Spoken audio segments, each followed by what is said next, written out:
আসসালামু আলাইকুম, সবাইকে স্বাগত জানাচ্ছি বিডিভিউজে। আপনাদের সাথে আছি আমি সুরভি দিবা। ইরানের প্রেসিডেন্ট হিসেবে গত 5ই আগস্ট শপথ নিয়েছেন কট্টর ডানপন্থী হিসেবে পরিচিত সাইয়েদ ইব্রাহিম রাইসি। গত 18 জুনের প্রেসিডেন্ট নির্বাচনে বিজয়ী হওয়ার প্রায় 2 মাস পর তিনি 4 বছরের মেয়াদে দায়িত্ব গ্রহণ করলেন। রাইসি এমন এক সময় ইরানের নতুন সরকারের দায়িত্ব নিলেন যখন দেশটি অভ্যন্তরীণ ও আন্তর্জাতিক ক্ষেত্রে নানা ধরনের চ্যালেঞ্জ মোকাবেলা করছে। এছাড়া মধ্যপ্রাচ্যের বিভিন্ন দেশের সাথে সম্পর্ক উন্নয়নের কাজটিও তাকে করতে হবে। মোকাবেলা করতে হবে ইরানের পরমাণু স্থাপনায় ইসরায়েলের হামলার হুমকি।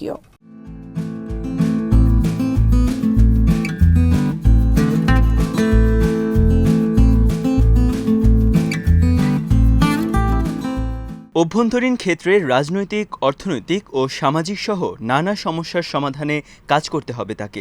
বিশেষ করে পশ্চিমা বিশ্বের অবরোধের কারণে দেশের ভেঙে পড়া অর্থনীতিকে চাঙ্গা করার পদক্ষেপ নেওয়া তার জন্য হবে এক বড় চ্যালেঞ্জ। চরম অর্থনৈতিক সংকটের কারণে ইরানের সাধারণ মানুষের মধ্যে তীব্র ক্ষোভ বিরাজ করছে। এর উপর করোনা মহামারীর কারণে জারি করা কঠোর লকডাউন মানুষের এই ক্ষোভকে আরও বাড়িয়ে দিয়েছে। সাধারণ মানুষ বেশ কয়েকবারই রাস্তায় নেমে এসে সরকারের বিরুদ্ধে বিক্ষোভ করেছে।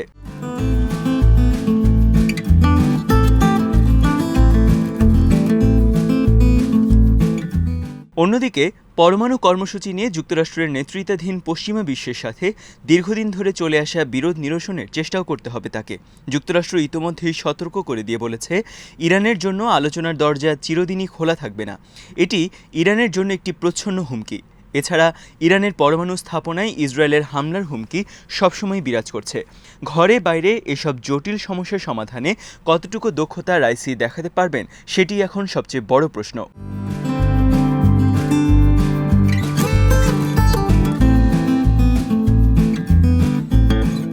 শপথ নেওয়ার পর যুক্তরাষ্ট্রকে উদ্দেশ্য করে সাবেক প্রধান বিচারপতি বলেছেন, চাপ প্রয়োগ ও নিষেধাজ্ঞা আরোপ করে ইরানকে থামিয়ে রাখা যাবে না। কোনো চাপের কাছে ইরান মাথা নত করবে না। ইরানের উপর আরোপ করা সব নিষেধাজ্ঞা অবশ্যই প্রত্যাহার করতে হবে। এই লক্ষ্যে আমরা যে কোনো কূটনৈতিক পরিকল্পনা সমর্থন করব। আমরা অবশ্যই যুক্তরাষ্ট্রের নিপীড়নমূলক নিষেধাজ্ঞা তোলার পদক্ষেপ নেব, তবে এর জন্য জনগণের জীবনযাত্রা এবং অর্থনীতিকে কোনো শর্তের মধ্যে রাখব না, কিংবা তা বিদেশিদের মর্জি মতো চলতে দেব না। ইরান তার অধিকার আদায়ে কাজ করে যাবে।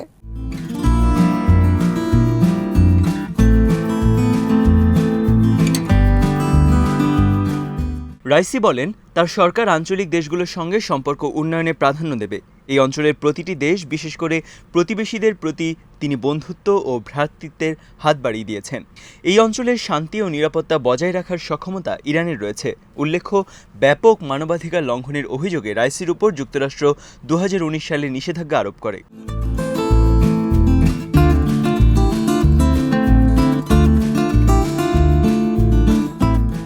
যুক্তরাষ্ট্রের আরোপ করা কঠোর অর্থনৈতিক অবরোধের কারণে ইরানের অর্থনীতির বেহাল দশা চলছে বিগত কয়েক বছর ধরেই। অবরোধের কারণে বিদেশের বিভিন্ন ব্যাংকে ইরানের গচ্ছিত শত শত কোটি ডলার আটকা পড়েছে। তেল রপ্তানিতে নিষেধাজ্ঞার কারণে 2018 ও 2019 সালে অর্থনীতি 6% সংকুচিত হয়েছে। দেশটির বাজেট ঘাটতি 50% দাঁড়িয়েছে। দেশে বেকারত্বের হারও বেড়েছে অনেক।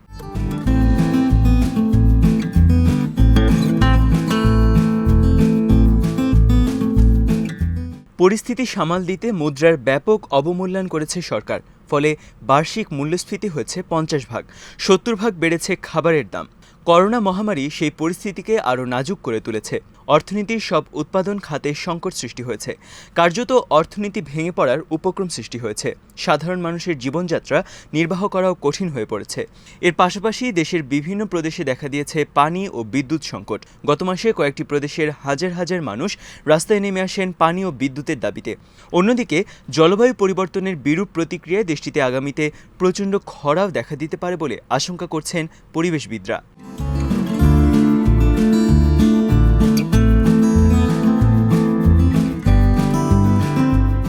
সাবেক প্রেসিডেন্ট ডোনাল্ড ট্রাম্প ইরানের উপর যে কঠোর অর্থনৈতিক অবরোধ আরোপ করে রেখে গেছেন, তার ধারাবাহিকতা রক্ষা করে চলেছেন জো বাইডেনও।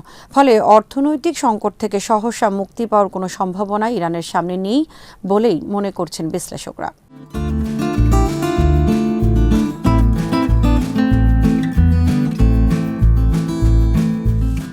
চলমান এই অর্থনৈতিক সংকটের মধ্যে কোভিড-19-এর ছোবল পরিস্থিতিকে আরও জটিল করে তুলেছে।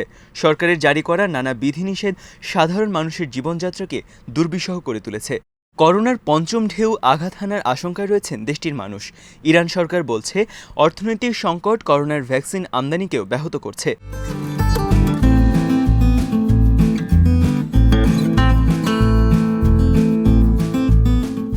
ইরানের বিদায়ী স্বাস্থ্যমন্ত্রী সাইদ নামাকি দেশে করোনা সংক্রমণ পরিস্থিতি সামাল দিতে আবারও 2 সপ্তাহের কঠোর লকডাউন ঘোষণা করার জন্য সর্বোচ্চ নেতা আয়াতুল্লাহ আলী খামেনির কাছে চিঠি দিয়েছেন। আবারও কঠোর লকডাউন ঘোষণা সাধারণ মানুষকে চরম ক্ষুব্ধ করে তুলতে পারে বলে ধারণা করা হচ্ছে।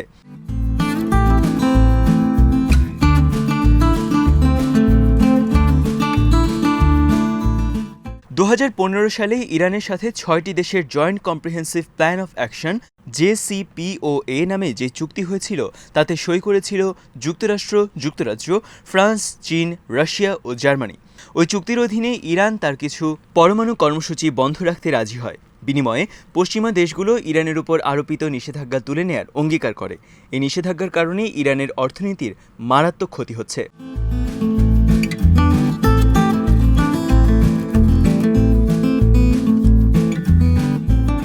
কিন্তু সাবেক মার্কিন প্রেসিডেন্ট ডোনাল্ড ট্রাম্প 2018 সালে JCPOA চুক্তি থেকে যুক্তরাষ্ট্রকে সরিয়ে আনেন। এর মাধ্যমে ট্রাম্প প্রশাসন ইরানের উপর কঠোর অর্থনৈতিক অবরোধ আরোপ করে। পাল্টা পদক্ষেপ হিসেবে ইরানও নিষিদ্ধ পরমাণু কর্মসূচি নতুন করে চালু করে।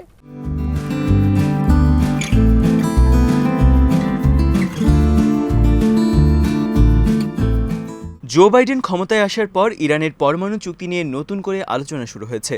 ইরানের সর্বোচ্চ নেতা আয়াতুল্লাহ আলী খামেনিও 2015 সালের পরমাণু চুক্তিতে ফেরার বিষয়ে ইরানের আগ্রহের কথা জানিয়েছেন। রাইসিও বলেছেন, তিনি JCPOA পুনরুজ্জীবিত করাকে ইরানের রাষ্ট্রীয় একটি নীতি হিসেবে গ্রহণ করবেন।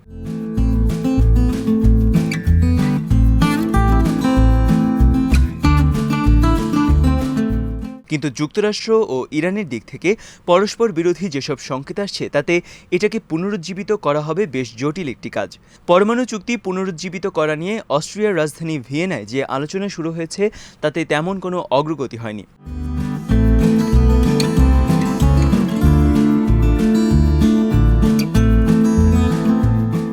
বিদায়ী প্রেসিডেন্ট হাসান রুহানি সরকারের পররাষ্ট্রমন্ত্রী ছিলেন মোহাম্মদ জাভেদ জারিফ। তিনি দীর্ঘদিন যুক্তরাষ্ট্রে কাটিয়েছেন এবং জাতিসংঘে ইরানের হয়ে দায়িত্ব পালন করেছেন। জারিফই ইরানের পক্ষে পরমাণু আলোচনা এগিয়ে নিয়েছেন। তিনি যুক্তরাষ্ট্রের নীতি সম্পর্কে ভালো করেই জানেন। পররাষ্ট্র নীতি সম্পর্কে জারিফের মতো একজন বিশেষজ্ঞ রাইসির নতুন সরকারে নেই। ফলে তার সরকারের জন্য পরমাণু আলোচনাকে সামনে এগিয়ে নেওয়া একটি বড় সমস্যা হবে বলে পর্যবেক্ষকরা মনে করছেন।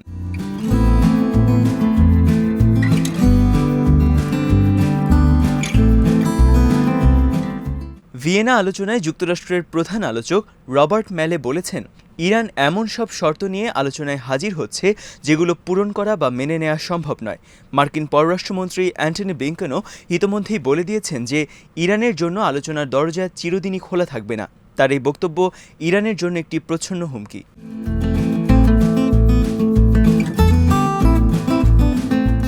ইসরায়েল এবং সৌদি আরব সহ কয়েকটি আরব দেশ সবসময় ইরানের পরমাণু কর্মসূচি সংক্রান্ত joint comprehensive plan of action এর বিরোধিতা করে আসছে। কিন্তু মার্কিন বাহিনী এই অঞ্চল ছেড়ে চলে যাওয়ার প্রেক্ষাপটে সৌদি আরব ও ইরান তাদের সম্পর্ক উন্নয়নে পর্দার অন্তরালে আলোচনা শুরু করেছে।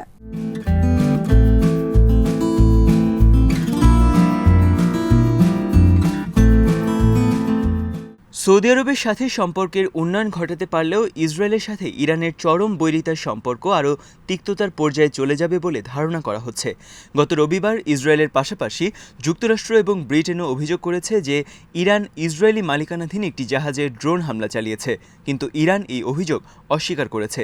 এই নিয়ে নতুন করে উত্তেজনা দেখা দিয়েছে।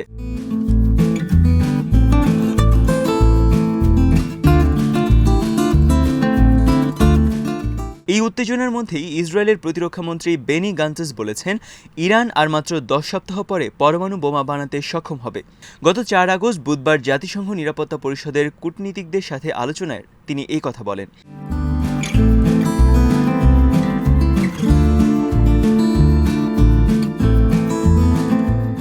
তিনি হুঁশিয়ারি করে দিয়ে বলেন, ইরান 2015 সালে হওয়া পরমাণু চুক্তি লঙ্ঘন করেছে, তাই দেশটির বিরুদ্ধে পদক্ষেপ নিতে হবে।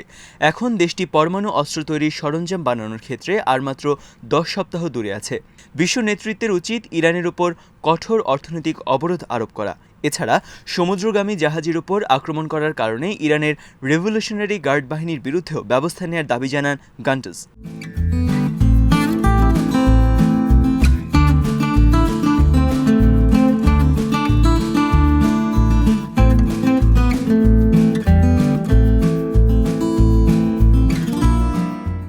ধারণা করা হচ্ছে এই পরিস্থিতিতে রাইসি মধ্যপ্রাচ্যে ন্যাটো, ইসরায়েল ও সৌদি আরবের প্রভাব বিস্তারের বিরোধী আঞ্চলিক সশস্ত্র প্রতিরোধ আন্দোলনগুলোর প্রতি তার সরকারের সমর্থন অব্যাহত রাখবেন। ইরান, ফিলিস্তিনের হামাস, লেবাননের হিজবুল্লাহ, ইয়েমেনের হুথি বিদ্রোহী ও ইরাকের মিলিশিয়া সংগঠন সহ বিভিন্ন আঞ্চলিক সংগঠনকে সামরিক ও আর্থিক সহায়তা দিয়ে থাকে। ইসরায়েল ও সৌদি আরবের বিরুদ্ধে এসব সংগঠনকে কাজে লাগানো ইরানের এটি একটি বিশেষ কৌশল।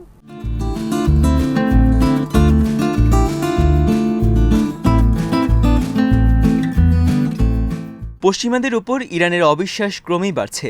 এই অবস্থায় রাইসি পূর্বমুখী পররাষ্ট্রনীতি নিয়ে সামনে অগ্রসর হতে চাচ্ছেন। তিনি বলছেন, আঞ্চলিক প্রতিবেশী এবং রাশিয়া ও চীনের সাথে সম্পর্ক উন্নয়নকে অগ্রাধিকার দিয়ে কাজ করবেন তিনি। এর ফলে ইরানের ভঙ্গুর অর্থনৈতিক অবস্থারও উন্নতি ঘটবে বলে তিনি আশা করছেন। তার এই প্রত্যাশা কতটুকু পূরণ হবে, সব ধরনের চ্যালেঞ্জ মোকাবেলায় তিনি কতটুকু সক্ষম হবেন, সেটাই এখন দেখার পালা।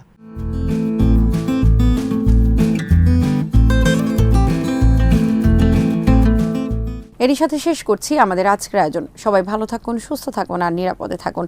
চ্যানেলটি ভালো লাগলে সাবস্ক্রাইব করুন, bdviews.net ভিজিট করুন, সংযুক্ত থাকুন আমাদের ফেসবুক পেজে। ঘরে ও ঘরের বাইরে স্বাস্থ্যবিধি মেনে চলুন আর অবশ্যই মাস্ক ব্যবহার করুন। আল্লাহ হাফেজ।